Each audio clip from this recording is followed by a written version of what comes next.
Hello. So sorry I'm reading off of notes here. I'm not quite prepared because it's my first time back to Denver in 2 years, so I've been catching up with friends more than preparing for this. But hopefully I've put them in a coherent order and sufficiently lowered your expectations. So a few weeks ago, Justin texted me, asked if I would speak tonight, and I said, what do you want me to talk about? And he said, talk about literally anything. Talk about riding bikes in France if you want to. Well, I didn't know if that would be very helpful to you, so I decided not to talk about that. So I just decided to talk about my own liberty journey and where I am. This question kind of reminded me of back in May. I started consulting for a company in Minsk, and they were, the two founders were asking me, like, what's your background? And I was kind of, I did this, I did that. And they're just like talking about it and laughing. And I didn't know what they were saying because they were speaking Russian. So I was just listening to two people talk about me and laugh. So I went to my sister and I said, I was like telling my story, and they was laughing at me. And she goes, it's actually pretty hilarious. Nobody goes from being a rocket scientist to a professional cyclist to speaking at blockchain conferences in Monaco. It's just super weird. So they kind of had the right to laugh. So I'll go way back to 2010-11 is when I met Justin, and he got me the Liberty thing, and I think I was coming here about that time. Also where I heard of Bitcoin, and I was an engineer, so I was into it from a technical standpoint. I looked at it, I said, okay, I get it, but then if you live in America and you have a corporate job, life's pretty good, and I was like, I don't get it. And so I went to Europe in 2015, and my very first experience there was moving into my apartment and trying to get the electric company to give me electricity. And they wouldn't take like credit cards or online payment. They'd only do direct debit from a bank account. And I went to the bank and I said, oh, you need a utility bill to open an account here. And after going to like 4 or 5 banks before getting an account, I said, oh, I understand Bitcoin. This could actually be useful. And then a year later, when I was living in France and I tried to close that account in England, it took like 2 or 3 months of phone calls and letters for them to close my account and give me my money back. And I was like, wow, wouldn't it be great if there was this technology that let me keep my own money? So yeah, I had a very long time, like 4 or 5 years of like casually following Bitcoin before I really understood it. And then I took a few years off off from Bitcoin because I was racing my bike, and I wasn't very good at racing my bike, so I wasn't making money, and I wasn't paying crazy taxes. And the way I actually got back into it was after like 2 years of cycling, so my 3 years of cycling, I was like in Normandy or southern England, like just on the English Channel, and it was just like 4 or 5 hours a day in like the freezing rain and hail. And I was like, wait, I'm an aerospace engineer. There are jobs I can do inside. I'll make more money. So I used to work, satellite launch, and it was nice that I could get a lot of data, but it's of course all proprietary. And so I actually got back into Bitcoin just because I wanted to get back into programming and analytics and math. And there's lots of public data sets, lots of price history out there. So that was how I got back into it, and I've been doing that full time for about 2 years now. Various crypto projects. Recently discovered I'm not an entrepreneur, looking for a more stable job. But yeah, so you guys might crucify me for this, but I actually went back to school to get a master's degree. I dropped out after like 4 to 6 weeks, but it was kind of funny because I didn't actually learn anything valuable in grad school, but a lot of things happened just in that time. People I met, like I met my first business partner in Amsterdam through my grad school, and just like, sent me to some random place and I run into somebody, and it ended up being like just a lot of coincidences that ended up being like an inflection point in my life. And like kind of the first one about liberty is that I was looking to change my visa to be a student. When I was still thinking I might stay in grad school. And they're like, oh, you have to go back to America and do the visa application process again in like 2 or 3 months. And I was just sitting there like, you just want to change one word on my ID card to be student, and I'm paying money to a French school that's paying taxes, I'm paying rent, buying groceries, etc. Everyone's paying taxes, and they'll probably put me in a French company that takes 50% of my salary in taxes, and you want me to jump through all these hoops so I can do that for you. And I was like, this is crazy. And then I'm going to jump around in time and space a little bit because I've been like traveling all over Europe and a lot in Eastern Europe. But just to kind of compare these anecdotal stories, the Republic of Georgia, they have like a 1-year kind of visa grace period where you can just show up, get your passport stamped, just like a tourist, anybody walking through the airport, and you can stay for a full year and do whatever you want. No permission necessary. You can start your own business, you could work for a Georgian company, you could work remotely for another company, and then after a year, you go to the office and you apply for the appropriate visa. And this is pretty exciting to me. It's not the libertarian utopia we imagine without borders, but it's a lot better than saying, you need to wait 3 months and check all these boxes before we'll even allow you to do anything. And I think that whole region is moving in the right direction. And just as another comparison, a little bit after I dropped out of grad school, maybe 6 months later, I started an Ethereum mining company, and we're operating in Georgia, but we registered our company in America because we're mostly US investors. And the first 2 lawyers we talked to in America, they wanted $15,000 to open like an LLC in Delaware. And it took like a month or 2 to set up. And then I opened an LLC in Georgia a month or 2 ago, and it took 37 minutes and $100. So a little different environment. And so I've just been looking at a lot of these differences in the East and the West. The East it's much less developed than the West, but there's just this energy there that they want to develop and that you don't see in the West. In the West, there's a lot of, if you want to do business here, these are all the boxes you have to check before you're even allowed to start. And in these countries like Georgia and Armenia, it's not perfect. There's still taxes, there's regulations, but the attitude is really, here's how we'll help you set up here. Georgia recently just cut all of their taxes. They just threw out their whole tax code. They have 6 taxes. So we have alcohol, cigarette, gas, 1,000 taxes. They threw the whole thing out. They have 6 taxes. Accounting is really simple. And it's easy to do business there, and it's exciting to see the energy and the development. I forget where I was going. This is where I'm totally unprepared. You're doing great. Thank you. You were just installed in France, and then you went to Georgia. Yeah. The Republic of Georgia is where Joseph Stalin was. And there's more. It took 37 minutes and $100 to open a business. Compared to America, 15,000 in 2 months. There's a fun fact about Georgia. Is the new chancellor or prime minister or whatever got in power, and he ran on getting rid of cop corruption.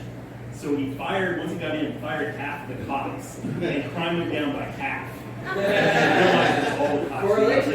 got rid of all the cops. It's actually, I think it was like the 5th safest country in the world in like a recent survey as far as crime rates go. It's quite safe there. So I started thinking about, with this, what I was seeing in the Eastern countries.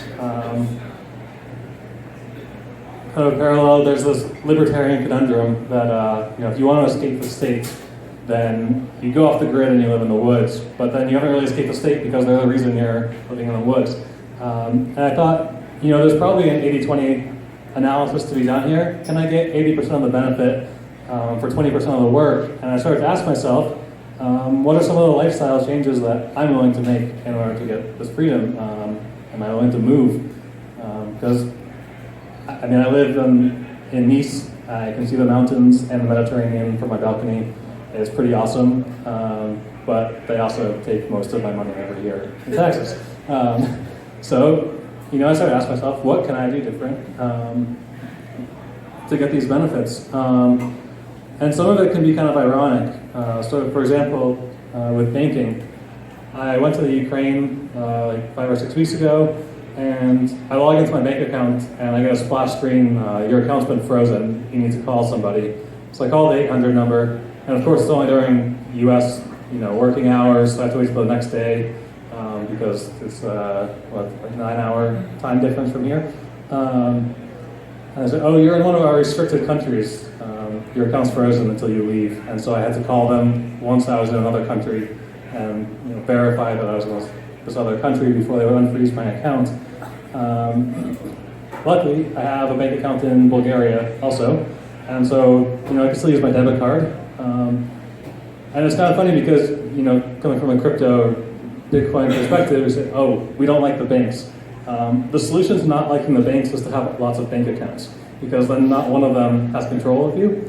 And so there's some extra work here. This is like the 20% lifestyle change.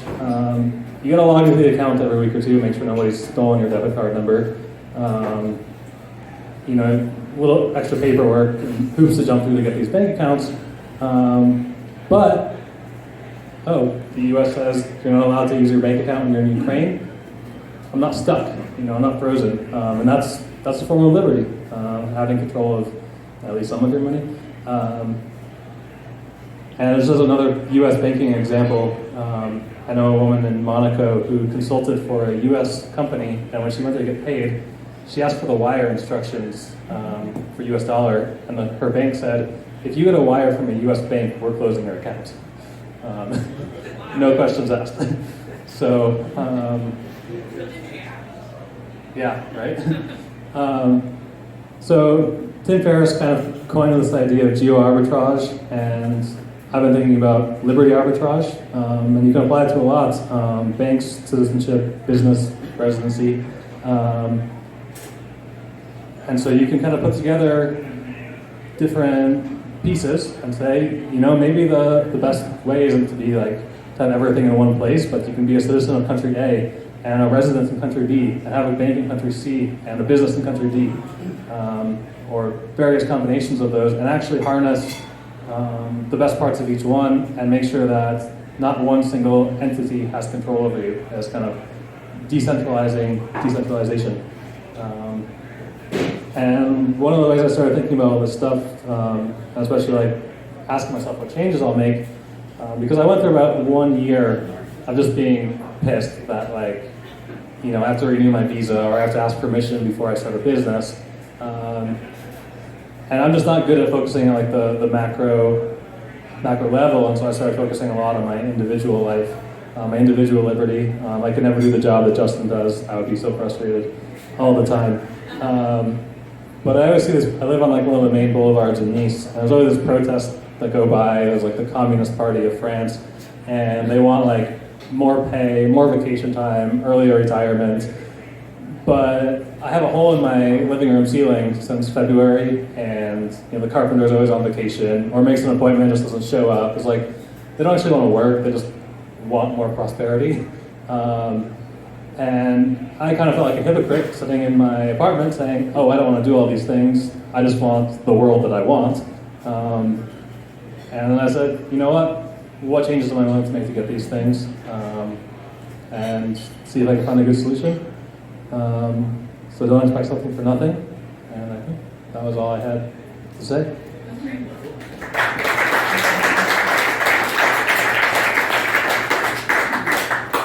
Q&A? Yeah. Questions? So like when you're in France, is there like liberty-minded people there? I mean, they can't all be communists. No. They can't all be communists.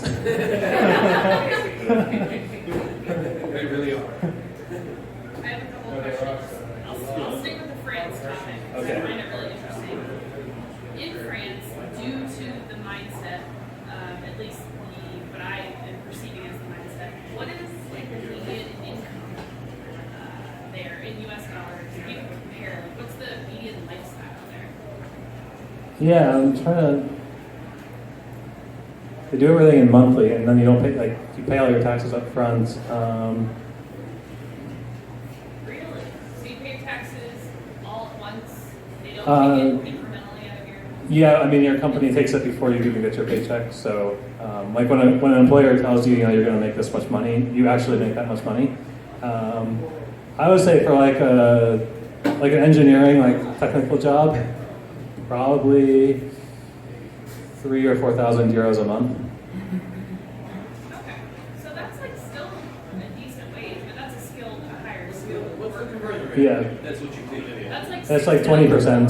Yeah, it's like $6,000. No, it's less than that. It's like 20%. Oh, okay. So it'd be like $4,000 to $5,000. Yeah. It's not bad. I think minimum wage is how much?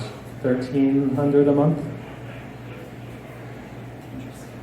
The stuff is like, it's too cheap. There's no way. It's either very cheap or very expensive. Like I can go to a doctor and they put on like these big things like no benefits on my card because I don't have like a worker card or anything. And I'll go to the doctor and it's like 40 euros, and they actually feel bad charging you. They have like a form because it's 40 euros, but then if you're actually a French citizen, you can submit it to get reimbursed. And same with like the pharmacy, it's way cheaper. But they feel terrible that you're going to pay anything out of pocket, and so the doctor will like give me the form and say, and I'm like, no, I don't need that. Like I'm not going to get reimbursed for it. This is fine.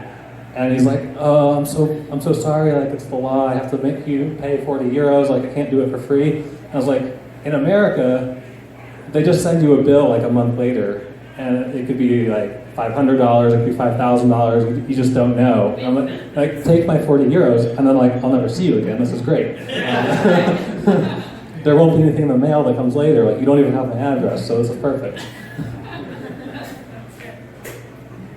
Did you look at any other places like in Eastern Europe, like apart from Georgia? Yeah, so far this year in Eastern Europe, I've been to Lithuania, Belarus, Ukraine, Georgia, and Armenia. But I've been to Georgia 4 times in the last year. Everywhere else, I just went for like 4 or 5 days, so I don't know them as well. Was Georgia the best of the ones you went through? Well, I actually found Georgia when I was setting up my Ethereum mining company. It was the best for that. And they're all kind of different. I think like Armenia has definitely pumped more money into their infrastructure. It's nicer roads, newer buildings. Ukraine, I only spent a week in there. I don't have a real good perspective. Yeah.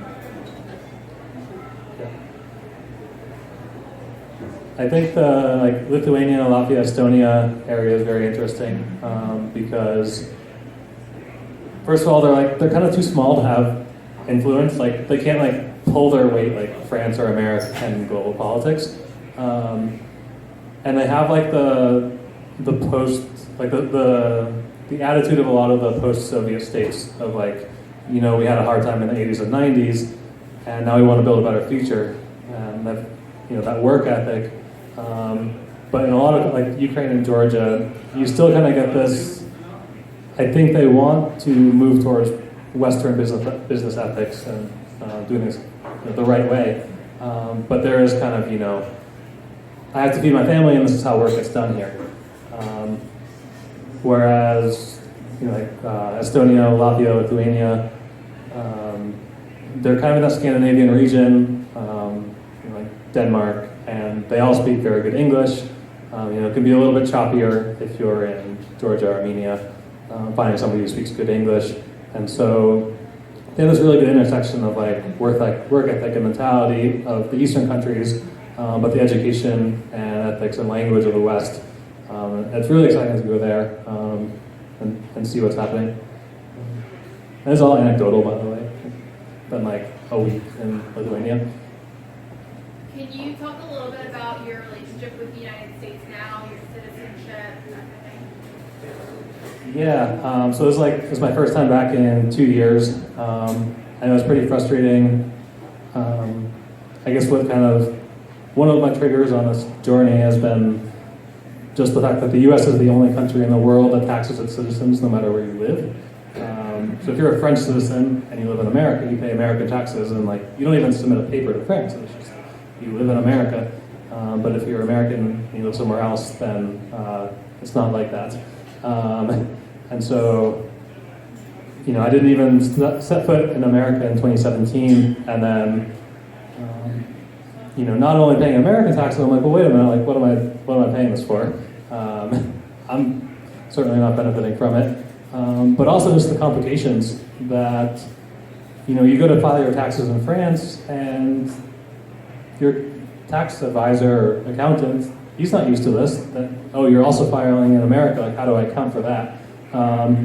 Same with your accountant in America, like, oh, what do I do with the French taxes? And so just for like lawyers and accountants this year, I paid like $7,000. Like, forget the percentage of the countries take, just like to fill out the forms was $7,000. And I was like, there's got to be a better way, especially for the frequency that I come here. And so, yeah, I've been looking into acquiring other citizenships, renouncing my American citizenship. Nothing's set in stone. And actually, when it comes to renouncing, like, it's really not set in stone until you like hand in the passport. You can fill out everything and like change your mind at the last minute. So definitely something I'm pursuing, or at least have the option to do, because right now, like, I'm only a citizen of America, so I'm kind of SOL, if I wanted to anyway. So I would like to get another citizenship, and then, maybe I don't renounce my US citizenship, I don't know, but it sure would be nice to have the option. The tax burden you're talking about, is that in excess of the foreign earned income credit that you got already? What do you mean? Well, my understanding is something of around $100,000 of income earned abroad is not subject to U.S. tax. Were you in excess of that? I think it was what you made, but is that where you came? Yeah, I did not make more than that. Yeah, they didn't count. They counted like some of my French taxes against it, but not all. And then like some of it was capital gains. I don't think that applies to. Yeah. It's like 90,000 a year, probably is. So Justin and I have been talking about this recently on how when you visit other countries, you don't walk in and just get slapped in the face with their flag and all of their country's propaganda. Maybe Cuba, from what I've heard in speeches here at LTR. But is there any of that in France or any of the other countries you visited? Are people worshiping the flag every 2 seconds? Is it a like it or leave it? The boys in blue kind of thing? No, actually, in France, it's very taboo even to like have a French flag at home. It's funny how like they're kind of nationalistic and like they're pride, but not in displaying it. It's a little bizarre, but like, there's no displays of nationalism. So what do the communists do then? Who are they trying to advocate to for more things? That's a good question. I don't know what anybody does for work in France. You don't know what it is for work? You don't know what they do? Oh, that was a joke. Oh, okay. They sit on the beach. They sit on the beach. Yeah, to be honest, I don't follow the local politics or even American politics. I'm kind of a news abstainer, so I don't know what they do. But they walk down my street and protest a lot. So you're in Nice.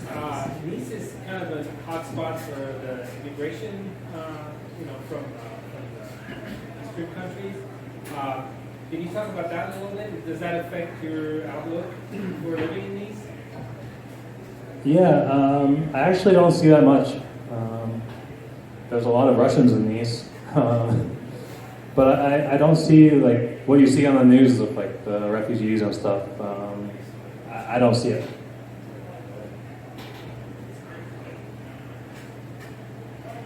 I have 2 more questions. One, sorry, and this is for anyone who might know. What is it about Europe where they hate credit cards? Like, you have to have cash when you're in Europe a lot of the time, or their fiat of theirs. Like, why? Do you know why? Is it just because they can't afford or don't want to afford those fees? Actually, well, credit cards are rare, but debit cards are everywhere. That's quite normal. And actually, I think we have contactless payments here right now. They didn't last time I was here, but I've seen some of the symbol for it, so you can just like touch your debit card. Okay. Yeah, in Europe they actually use it. It's nice that it's like under 40 euros. You can just like tap your card and it bills it. But actually, it's kind of the opposite of what you said, depending on where you are. Like, well, in France, like a lot of people are paying with cash still, but in Sweden, a lot of places don't even accept cash. Like I was there in July for a week, and I was like don't even bother taking out cash because nobody will take it. It's credit cards only. I don't really like when the bank knows everything that I'm doing. Oh, and the last question I had was, what kind of liability do you think lies in this idea of liberty arbitrage? Because from my vantage point, if I were to see, like, you would become a person of interest to the U.S. government if they see that you're living here, banking here, opening a business here. Like, it just seems unfortunately suspicious. Do you think they'll think you're a sketchball? I don't know. Or are there other liabilities outside of just being a target for the IRS? The opposite is actually true. If you have bank accounts in other countries, you are a nightmare for the IRS. They will want That, I mean, that makes sense. There's a lot more paperwork. They hire a lot of attorneys, they have to do a lot of work, and you are not easy. Yeah, especially if it's like It not spread a huge, so because, widely. yeah, especially if it's not a huge amount of money. But you have to register all those foreign bank accounts every year by April 15th. Every single one. Yeah. One of those things that's meant to be against the ultra rich, but actually kind of crushes you if you can't pay a lawyer $1 million to do it all.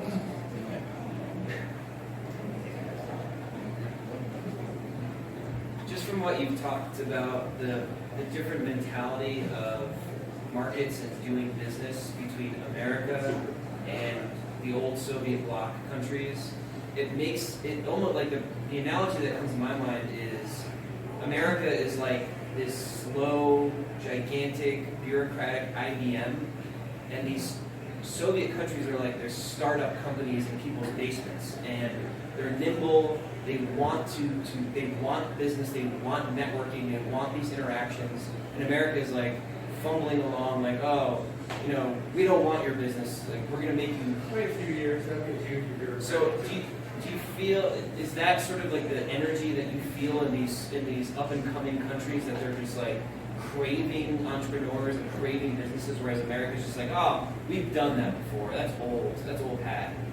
Yeah, I mean, a lot of these countries have populations of like 2 to 5 million people, and so they can kind of pivot faster, and they do. The other thing to remember is like life is very good here. It's quite comfortable, and in a lot of Western countries it's like that. And I think, you know, that they say, oh, if you want to do business in the U.S. or France or wherever, you know, you have to jump through all these hoops. You know, and like, as someone who can work remotely and like most of my skills are on a computer, you know, I have the advantage where I can say, like, well, I don't need you either, and I can move. Not saying everybody can do that, but like a lot of these countries, they're not in this position where life is just comfortable, and they don't do anything. They can't legislate prosperity like France can, or at least they think they can, for a short-term period. You know, they can't even do that for a short-term period and fake it. And you know, from talking to people there, life after the Soviet Union was actually a lot more difficult. Like after the Soviet Union ended, the 5 to 10 years after that were actually a lot more difficult than under the Soviet Union, because people just didn't know what to do anymore.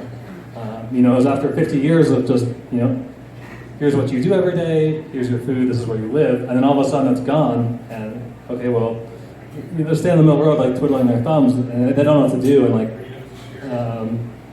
those 5 to 10 years after the Soviet Union ended were actually a lot more difficult than being under the Soviet Union. And over the last 20 years, Western culture has crept in there via tourists or TV or whatever, and they see the comfortable life that we have. Well, we want that. And so they're just a lot more motivated to build it. And there are, the other kind of analogy for startups is that there's a lot of them. There's a lot of small countries, 2 to 5 million people, and they can all try their own thing. And they're so small that they can pivot fast and see something working somewhere else and try to copy it.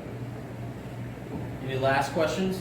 Do you want to make any comments about the French mentality versus the American mentality? Mr. Frenchman? I mean, no, he's right on. I mean, basically, they have no concept in economics. There are free thinkers there. There is a libertarian party in France, but they're like unknown. Nobody knows about them.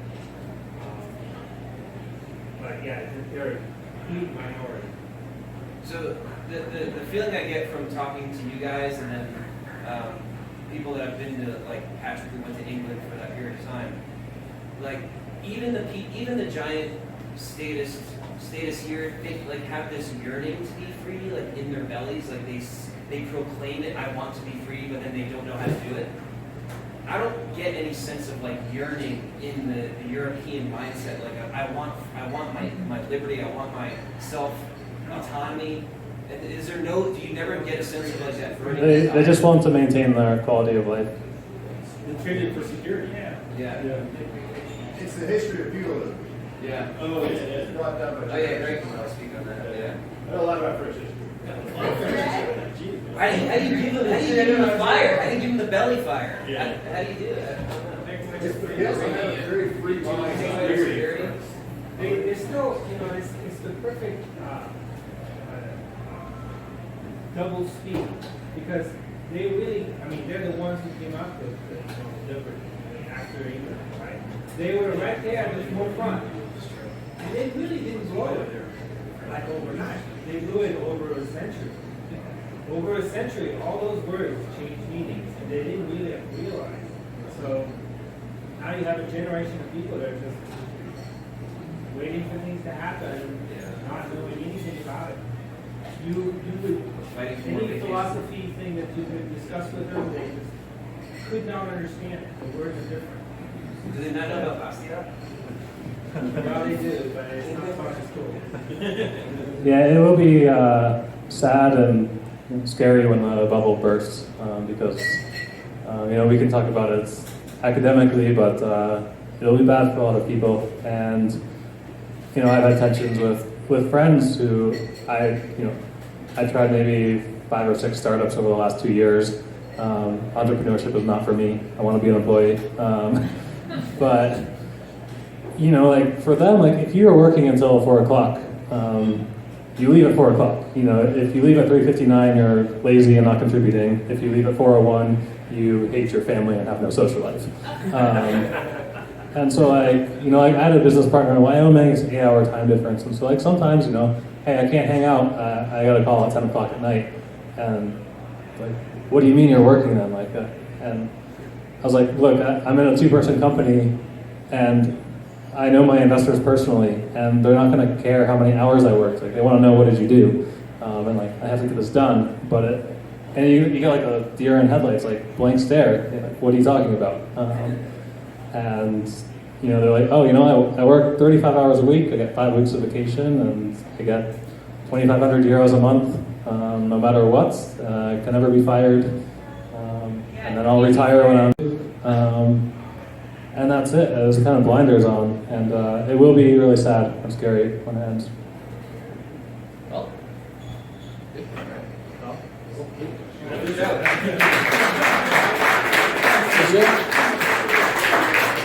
Just a quick reminder, we have free books in the back. If anyone wants them, take 1 or 2, give them away to your friends, particularly the statist ones. We will be back in 2 weeks. Ari Armstrong will be talking about what Ayn Rand got wrong. It might go long. We'll see. And then I just want to remind everyone, the second Wednesday next month is Thanksgiving, so we will not be here. It falls right on Thanksgiving, so we figure. The day before. It's the day before. The day before? Almost exactly. Almost exactly. And then same thing in December. We're going to take the one right before Christmas off for anyone who's new. So first and third Wednesday. We'll be back in 2 weeks. Thanks for coming. Keep fighting the state.